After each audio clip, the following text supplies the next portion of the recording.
Հազարավոր հարեդիներ, ծայրահեղ պահպանողական հրեաներ դուրս են եկել Երուսաղեմի փողոցներ միլիոն մարդու երթ կոչվող բողոքի ցույցի ընդդեմ զինվորական ծառայության մասին նոր օրենքի, որը ծայրահեղ պահպանողական հրեաներին պարտավորեցնում է ծառայել իսրայելական բանակում։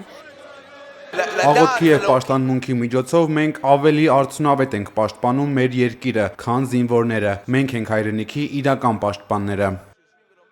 Հարեդիները, որոնք ավելի հայտնի են որպես ուլտրաօրթոդոքսներ, ազատված են զինվորական ծառայությունից Իսրայելի հիմնադրումից 1948 թվականից սկսած։ Այն ժամանակ ծառայության չէին կանչում մի քանի տաղանդավոր կրոնական գիտնականների։ Տարիների ընթացքում քաղաքականապես ուժեղ կրոնական կուսակցությունների ազդեցությամբ այդ թիվը զգալիորեն մեծացել է։ Զանգվածային ցույցերի պատճառով Երուսաղեմի փողոցներում խցանումներ են առաջացել։ Քաղաքի տարբեր հատվածներում տեղակայվել են հազարավոր ոստիկաններ։ Ըստ իսրայելական մամուլի, ոստիկանների և ցուցարարների միջև տեղի են ունեցել բախումներ։ Ավելի վաղ վարչապետ Բենյամին Նեթանյահուն հայտարարել է, որ ավելի քան 10,000 հարեդի երիտասարդ արդեն միացել է իսրայելական բանակին։ Այժմ կառավարությունը մշակում է նոր օրինագիծ նրանց զորակոչը կարգավորելու համար, մինչդեռ ուլտրաօրթոդոքս կուսակցությունները պահանջում են օրենք, որը նրանց վերջնականապես կազատի պարտադիր ծառայությունից։